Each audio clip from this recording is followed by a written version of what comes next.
Subscribe करिए हमारे channel target UP TET CTET को और बेल आइकन को दबाइए। हेलो दोस्तों, मैं आनंद स्वागत करता हूं आप सभी का आपके अपने चैनल और app target UP TET CTET में। दोस्तों, हम पढ़ते आ रहे हैं आपके डीएलएड फर्स्ट सेमेस्टर के गणित विषय को और इसमें आपके राजन सीरीज के सभी बहुविकल्पी प्रश्नों को हमने देख लिया था। बहुत ही महत्वपूर्ण प्रश्न। अब हम लोग देखने वाले हैं अति लघुत्तरीय प्रश्न को। यहाँ से आपके बहुविकल्पी भी बन सकते हैं, तो आप सभी प्रश्नों को बहुत ध्यान से देखिएगा और आपकी परीक्षा में यहाँ से प्रश्न पूछे ही पूछे जाएंगे, तो बहुत ही ध्यान से आपको इस वीडियो को देखना है, ठीक है। और यहाँ पे 102 क्वेश्चन दिए गए हैं आपके अति लघुत्तरीय में, जिसको हम 3 पार्ट में देखेंगे। तो देखिए, यहाँ पे क्वेश्चन नंबर 1 है और इससे पहले बहुविकल्पी प्रश्न अगर आपने नहीं देखे हैं तो बहुविकल्पी प्रश्नों को आप देख लीजिए। नीचे डिस्क्रिप्शन में लिंक मिल जाएगा आपको, गणित के सामने जो लिंक रहेगा उस पर आप क्लिक करोगे तो गणित की सभी वीडियोस फर्स्ट सेमेस्टर की आप देख पाओगे। अब चलिए देखते हैं। क्वेश्चन नंबर 1 है, संख्या को शब्दों तथा विस्तारित रूप में लिखिए, ठीक है। तो इस संख्या को शब्दों में लिखना है। तो देखिए, आप 3 स्थान जो होते हैं वह सैकड़े के होते हैं और 2000 वाले 1000 10,000 का स्थान और लाख 10 लाख का स्थान। तो यहाँ पे हो जाएगा 33,23,459, ठीक है। ये हो जाएगा संख्या को शब्दों के रूप में लिखना। और विस्तृत रूप में अगर लिखा जाए तो लिख सकते हैं 30 लाख, फिर 3 लाख, फिर 20,000, फिर 3,000, फिर 400, फिर 50, फिर 9, ठीक इस तरीके से। अब इसके बाद देखिए प्रश्न संख्या 2 है, 99,999 की अनुवर्ती संख्या। तो 99,999 के बाद जो संख्या आती है अनुवर्ती या उत्तरवर्ती का मतलब होता है किसी संख्या के बाद आने वाली संख्या। तो इसमें एक जोड़ देंगे तो हमें मिल जाएगी वह संख्या, यानी कि 10,000 जो हो जाएगा वह हो जाएगा इसका अनुवर्ती संख्या। 9,999 के बाद कौन सी संख्या आती है? 10,000। इसके बाद अगला प्रश्न देखिए, प्रश्न संख्या 3 है, अभाज्य संख्याएं किसे कहते हैं? तो वे सभी संख्याएं जो एक तथा स्वयं के अतिरिक्त किसी अन्य संख्या से पूर्णतया विभाजित ना हो, अभाज्य संख्याएं कहलाती हैं। तो अभी आप सभी जानते होंगे, उदाहरण देख लीजिए। यहाँ पे 2, 3, 5, 7, 11, 13 ये सारी संख्याएं क्या हैं? ये सभी अभाज्य संख्याएं, या तो ये खुद से कटेंगी या एक से कटेंगी। इसके अलावा पूरी तरीके से किसी भी संख्या से विभाजित नहीं होती हैं, ठीक। इसके बाद देखिए प्रश्न संख्या 4 है, 487 गुणे 1008 का गुणनफल ज्ञात कीजिए। तो इसको आसान बनाने के लिए आप क्या लिख सकते हैं? 487 गुणे 1008 को क्या लिखा जा सकता है? 1000 धन 8 ब्रैकेट में, ठीक है। तो 487 का पहले गुणा होगा 1000 में, फिर उसके बाद 8 में गुणा होगा, ठीक। तो 8 में आसानी से आप कर लोगे, 1008 में करने में थोड़ी प्रॉब्लम होती, ठीक। तो इस तरीके से जब इसे सॉल्व करेंगे तो पहले तो 1000 में गुणा होगा 487 का, तो ये हो जाएगा 487 और 3 शून्य, फिर 8 में गुणा होगा तो 8 में गुणा होगा तो कितना आ जाएगा? 3896। इसके बाद इसको आप जोड़ लोगे तो ये कितना हो जाएगा? ये हो जाएगा 6, 9, 8, फिर 3 जुड़ेगा साथ में शून्य, पासे लगेगा 1, ये हो जाएगा 9 और ये हो जाएगा 4। तो इतना आपका उत्तर आ जाएगा, ठीक, 4,90,896। इसके बाद देखिए प्रश्न संख्या 5 है, भाग देना है यहाँ पे। तो बहुत ही आसानी से भाग दे सकते हैं। ऐसे इस प्रकार से लिख लेंगे, 368 भागा 1,64,138। तो पहले देखिए 3 संख्या है, तो 3 संख्या में भाग देने का प्रयास करेंगे। तो जिसमें भाग दे रहे हैं 164 में वह छोटा है, तो 3 की जगह हम लोग क्या ले लेंगे? 4 संख्या ले लेंगे, ठीक। अब 4 संख्या लेंगे तो देखिए कितनी बार जाएगा? 4 बार जाएगा। अब 4 का गुणा होगा 368 में तो आ जाएगा 1472 और 1472 घट जाएगा 1641 में से, ठीक है। तो आ जाएगा 159। उसके बाद 3 को यहाँ उतार लेंगे नीचे। उसके बाद फिर देखेंगे कितनी बार जाएगा? फिर 4 बार जाएगा, ठीक। फिर से घटाएंगे 1472 तो आ जाएगा 221। फिर यहाँ बचा हुआ है 8 को नीचे लिख लेंगे। उसके बाद देखिए 6 बार जाएगा तो ये जाएगा 2208। फिर घटाएंगे तो बच जाएगा 10। इसी 10 को हम क्या कहते हैं? शेषफल कहते हैं। और यहाँ जो 446 मिला इसे क्या कहते हैं? भागफल कहते हैं। और 368 जो है इसे भाजक कहा जाता है। और यहाँ पे जो 1,64,138 है इसे क्या कहा जाता है? भाज्य। जिसमें भाग जा रहा है उसे भाज्य कहते हैं। अब इसके बाद अगला प्रश्न देखिए, प्रश्न संख्या 6 है, 2 सही 1/3 धन 4 सही 1/3। तो इसको जोड़ना है तो आसानी से जो सही में है उसको पहले जोड़ लीजिए, 2 धन 4 कर लीजिए। फिर यहाँ देखिए 1 धन 3 है, जैसे 2 सही 1/3 लिखा गया है तो इसका मतलब है कि 2 पूरा है और उसके बाद 1/3 है। ठीक, तो यहाँ पे 2 सही 1/3 लिखा गया है और धन 4 सही 1/3 लिखा गया है, तो 2 पूरा है और यहाँ 4 पूरा है, तो इन दोनों को जोड़ लीजिए अलग और जो बच जा रहा है भिन्न उसको अलग जोड़ लीजिए। तो 2 धन 4 और धन 1/3 धन 1/3, तो बहुत ही आसान है, हर इनका समान है तो दोनों का हर 3 हो जाएगा और दोनों का मान 2/3 हो जाएगा। तो ये कितना आ जाएगा 6 सही 2/3। या तो इस तरीके से आप कर सकते हैं या तो इस तरीके से भी कर सकते हैं कि 2 सही 1/3 को आप लिख लीजिए। कितना लिख लेंगे 3 दूनी 6 और 1 जुड़ जाएगा 7/3। ठीक, और उसको कितना लिख लेंगे तो 12 धन 13/3, तो ये हो जाएगा 20/3 और 20/3 को कितना लिखा जा सकता है 6 सही 2/3। तो दोनों तरीके से आप जोड़ कर सकते हैं, किसी भी तरीके से सही रहेगा। अब इसके बाद देखिए प्रश्न संख्या 7 है 5/6 व 2/3 में कितना अंतर है। अब दो संख्याओं के बीच अंतर पूछा जा रहा है तो बड़ी संख्या में से छोटी संख्या को आप घटा दीजिए। ठीक है, तो बड़ी संख्या में से छोटी संख्या को हम घटाएंगे तो यहाँ पे देखिए कितना हो जाएगा, 1 का हर 6 है, 1 का हर 3 है, तो पहले ही हर समान कर लीजिए। हर समान करने के लिए 2/3 में ऊपर नीचे 2 का गुणा कर देंगे तो ये हो जाएगा 5/6 माइनस 4/6, तो ये कितना आ जाएगा, ये आ जाएगा 1/6। तो अंतर यहाँ पे कितना मिल गया 1/6। अब इसके बाद अगला प्रश्न देखते हैं, प्रश्न संख्या 8 है ज्ञात कीजिए 5 गुणे 3 सही 1/2, इसी का मान ज्ञात करना है। तो अब 5 का गुणा होगा कितने में 3 सही 1/2 है, तो इसे लिख सकते हैं 6 1 7/2। अब देखिए गुणा हो जाएगा 5 का 7 में गुणा होगा तो 5 7 35/2। अब इसे कितना लिखा जा सकता है, इसे लिखा जा सकता है 17 सही 1/2। ठीक, तो यह हमारा उत्तर हो जाएगा। इसके बाद देखिए प्रश्न संख्या 9 है हल कीजिए 9 सही 3/4 भागा 3 सही 1/4। ठीक है, तो इससे पहले भिन्नों के रूप में लिख लीजिए। तो 9 सही 3/4 को कितना लिखेंगे 39/4 और 3 सही 1/4 को कितना लिखेंगे 13/4। तो ये दोनों भिन्न के रूप में हमें मिल गए। अब यहीं पे भाग दे दीजिए, तो भाग दे देंगे कितना आएगा 39/4 भागा 13/4। अब 39/4 भागा है 13/4। ठीक, तो इसे कितना लिखा जा सकता है, इसे इतना लिखा जा सकता है 39/4 और फिर इसके बटे में है भाग में है 13/4। तो इस 4 का ऊपर यहाँ 39 में गुणा होगा और इस 13 का गुणा हर में होगा। ठीक, जो हर का हर है उसका गुणा अंश में होगा और जो हर का अंश है उस गुणा हर में होगा। ठीक, तो इस तरीके से भी लिख सकते हैं या फिर डायरेक्ट एक रूल होता है कि अगर भिन्नों में भाग हो रहा है, दो भिन्न में भाग हो रहा है तो भाग के चिन्ह को हम गुणा बना देंगे और जो बाद वाला भिन्न है जिससे भाग हो रहा था उसको पलट देंगे 4/13 का, तो भी यही आएगा। देखिए 39 में गुणा हुआ 4 का और 4 में गुणा हुआ 13 का, यही यहाँ पे किया गया है। अब देखिए 4 से 4 कट जाएगा और 13 त्रिक 39, तो 3 बार में कट जाएगा।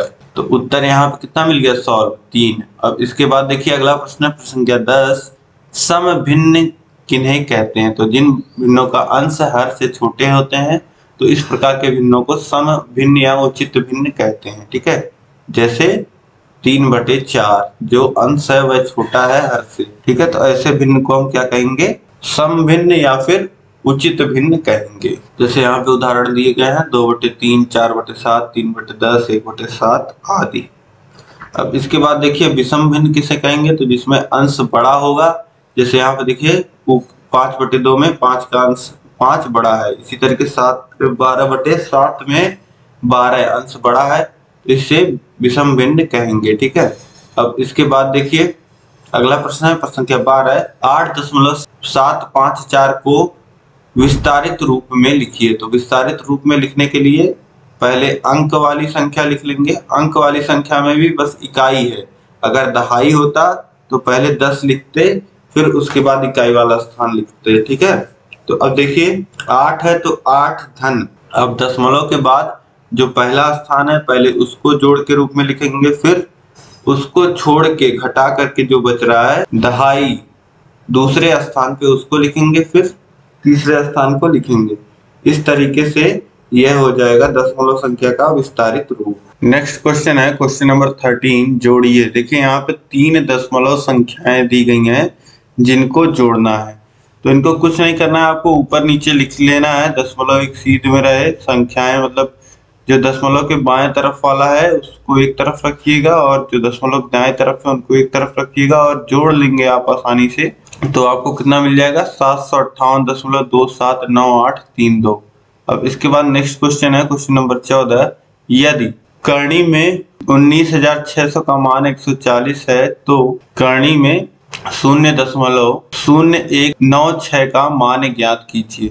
तो देखिए करणी में 0.0196 को कितना लिखा जा सकता है? देखिए 196 हमें लाना है, तो 196 हमें पता है क्या होता है, 14 का वर्ग होता है।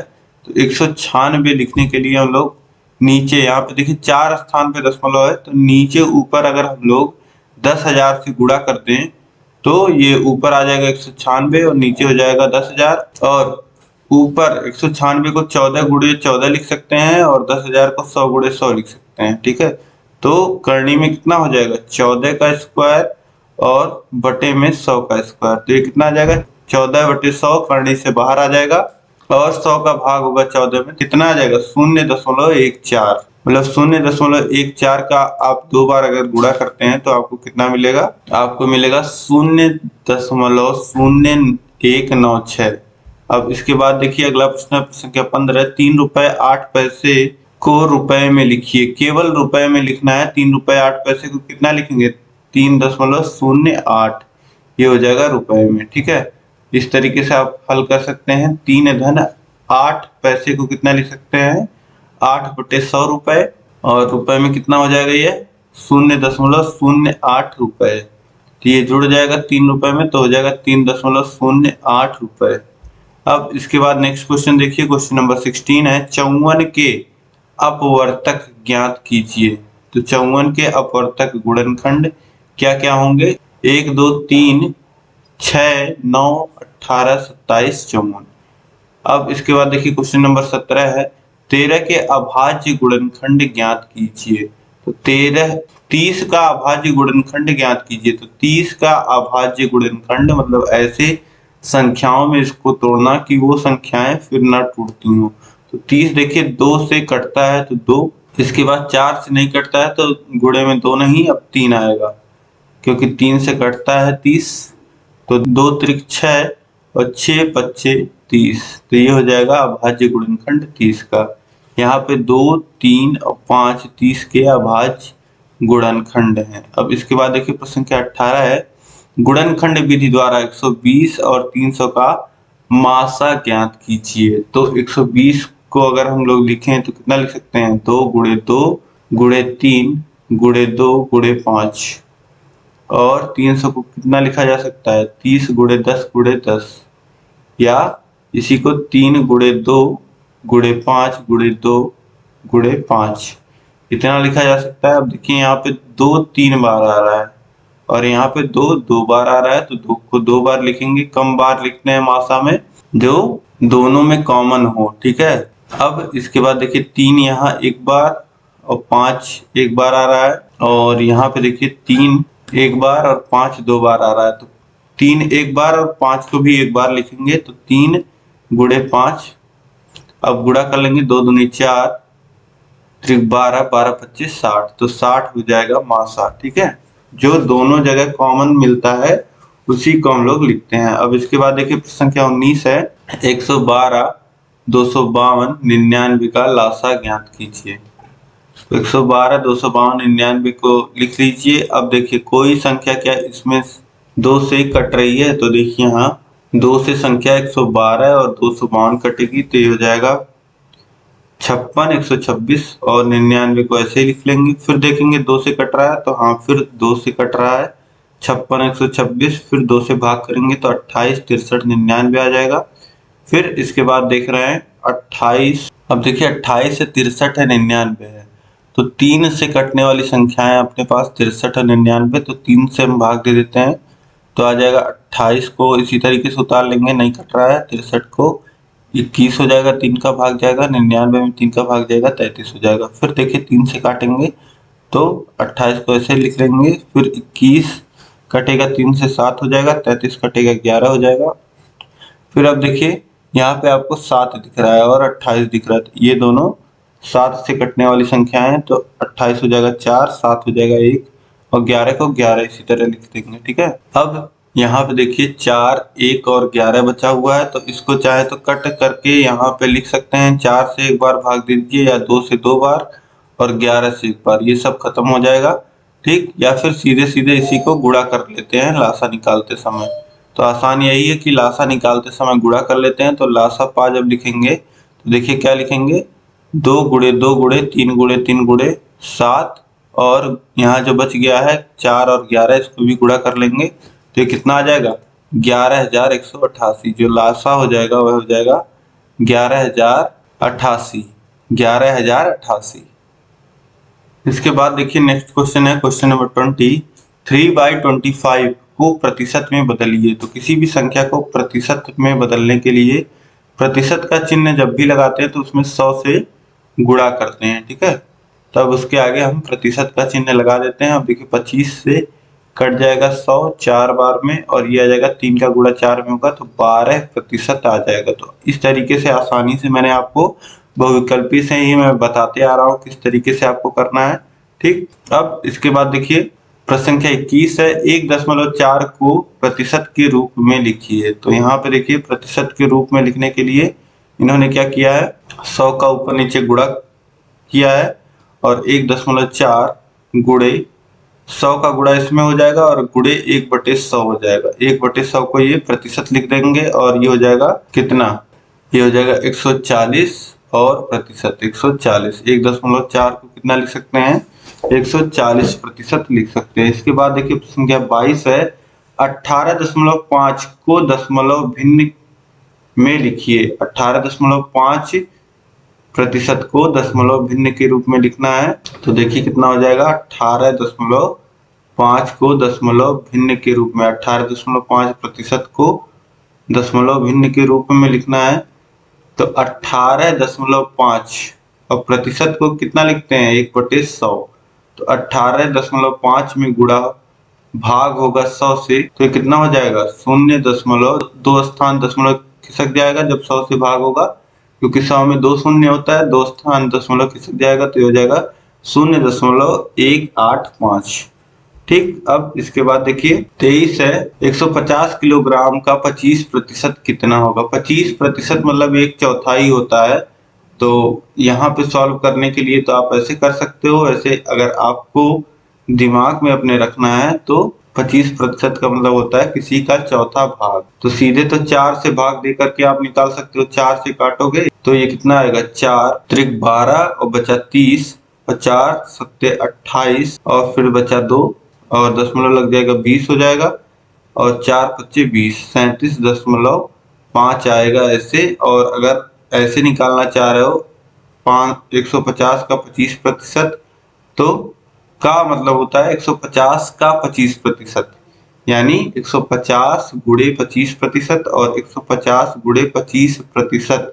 प्रतिशत हटाएंगे तो कितने से भाग गुणा हो जाएगा, 1/100 से गुणा हो जाएगा, 0 से 0 कट जाएगा और 5 से अगर काटें तो नीचे 2 बार में कट जाएगा और ऊपर 5 बार में। अब देखिए 15 पच्चे 75 और बचा है नीचे 2, तो ये कितना आ जाएगा 37.5 किलोग्राम आएगा। ठीक है, जो 150 किलोग्राम का 25% होगा वह होगा 37.5 किलोग्राम। अब इसके बाद देखिए प्रश्न संख्या 24 है, एक दुकानदार ने 800 रुपए की साड़ी 30% छूट देकर बेची। बताइए साड़ी कितने में बेची। अब 800 रुपए पे 30% की छूट है, 800 रुपए पे 30% की छूट है, मतलब कि कितने रुपए की छूट है, 800 का 30% निकाल लीजिए, 240 रुपए की छूट है। अब इसने बेचा है 30% छूट पे, मतलब 240 रुपए का छूट देकर के बेचा है 800 रुपए पे, तो कितने में बेचा होगा, 800 ऋण 240, 240 घटा दीजिए तो कितना आ जाएगा 560 रुपए आ जाएगा। 560 रुपए में उसने साड़ी बेची होगी। क्वेश्चन नंबर 25 है दोस्तों, एक 75 अंक की परीक्षा में मीनाक्षी ने 60% अंक प्राप्त किए। मीनाक्षी ने कितने अंक प्राप्त किए? अब आपको बस बताया जा रहा है कि कुल कितने अंक की परीक्षा है और मीनाक्षी ने कितने प्रतिशत अंक प्राप्त किए हैं यह बता दिया गया है। अब आपको निकालना है कि मीनाक्षी ने कितना अंक प्राप्त किया है। ठीक, तो 75 का 60% आपको निकालना है, तो ये हो जाएगा 75 गुणे 60% को लिख दीजिए 1/100। अब 0 से 0 काट दीजिए और 10 को 5 से काटेंगे 2 बार कटेगा और 75 को काटेंगे तो 1 और 5 15 बार में कटेगा। अब 2 से 6 को काट दीजिए 3 बार में कट जाएगा और 15 का गुणा 3 में होगा तो ये हो जाएगा 45। तो इस तरीके से आपको पता चल गया कि मीनाक्षी ने 60% अंक प्राप्त किए थे, लेकिन अंक कितने प्राप्त किए थे? 45। यही आपसे पूछ रहा था, ये हो जाएगा 45 आपका उत्तर। इसके बाद देखिए प्रश्न संख्या 26 है, व्यंजक आपको दिए गए हैं, 3 व्यंजक दिए गए हैं, को जोड़िए, इनको जोड़ना है। तो देखिए इसमें एक्स स्क्वायर का पद है, वाई स्क्वायर का पद है, यहाँ भी एक्स स्क्वायर का पद है, यहाँ भी वाई स्क्वायर का पद है, यहाँ भी एक्स स्क्वायर का पद है, वाई स्क्वायर का पद है। बस एक्स स्क्वायर और वाई स्क्वायर के पद हैं और कांस्टेंट्स हैं। ठीक है, तो इनको आसानी से आप जोड़ लोगे, सभी कांस्टेंट्स को जोड़ोगे 6 - 8 और 4, तो 6 और 4 10 हो जाएगा, -8 कट जाएगा, +2 बचेगा। अब देखिए 4y स्क्वायर और यहाँ पे बचे हैं 2, -5y स्क्वायर और -2y स्क्वायर, तो -7y स्क्वायर हो जाएगा और +4y स्क्वायर कितना हो जाएगा? -3y square. इसी तरीके से एक्स स्क्वायर के पदों को देखिए, 2x स्क्वायर है और यहाँ पे -x स्क्वायर है, -3x स्क्वायर है, -3x स्क्वायर और -x स्क्वायर कितना हो जाएगा? -4x स्क्वायर और +2x स्क्वायर उसमें जुड़ेगा तो -4x स्क्वायर क्या हो जाएगा? -2x स्क्वायर हो जाएगा। ठीक, इस तरीके से आप योग निकाल सकते हो। अब यहाँ पे देखिए घटाने को कहा, व्यंजक में से इस व्यंजक को घटाना है, तो इसमें से 4x स्क्वायर + 7x + 15 में से -3x स्क्वायर + 3x + 7 को घटाइए।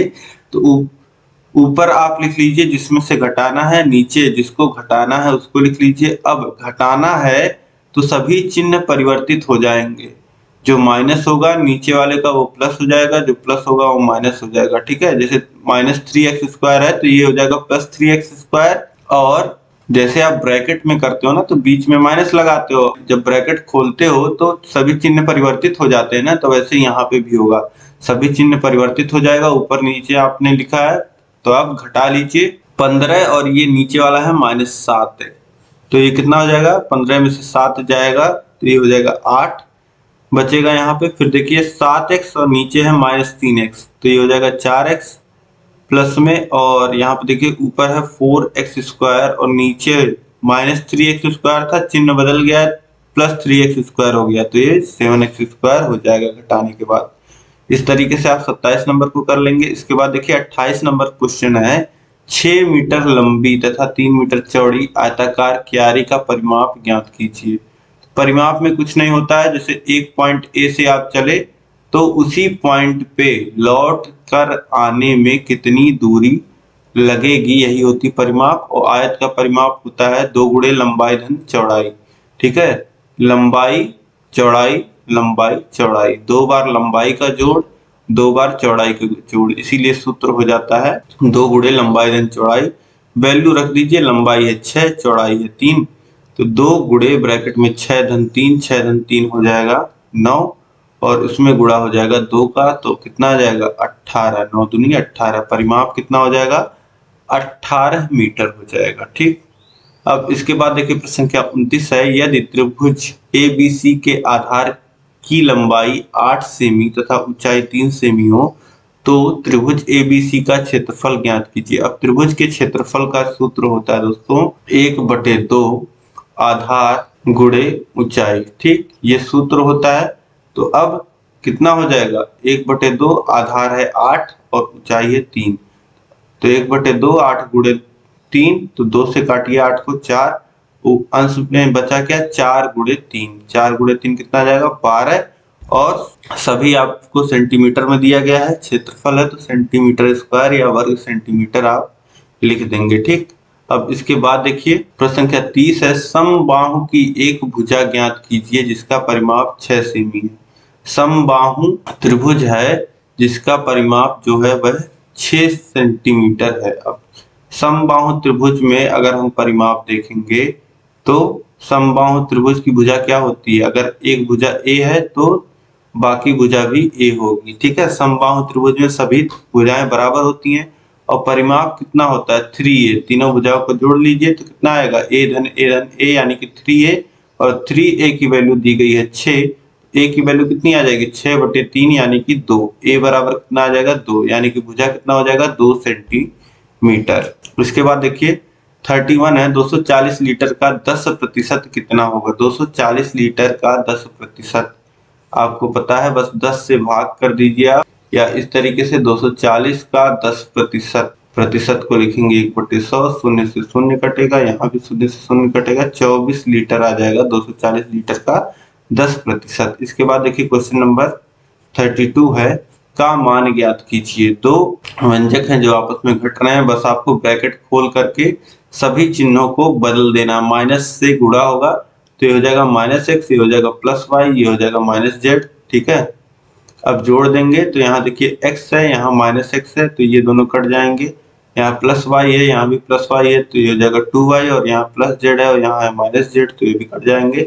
तो y बचेगा, जुड़ जाएगा, 2y हो जाएगा। इसके बाद देखिए प्रश्न संख्या 33 है, -8 का गुणा हो रहा है धन 75 में और का गुणा हो रहा है 0 में। अब देखिए कितना भी अंक आप गुणे में लिख दीजिए, कितनी भी बड़ी संख्या आप लिख दीजिए, 278 गुणे 2004 गुणे, इस तरीके से आप कुछ भी लिखते जाइए और बस गुणे में 0 लिख दीजिए, तो सबका मान क्या हो जाएगा 0 हो जाएगा, ठीक।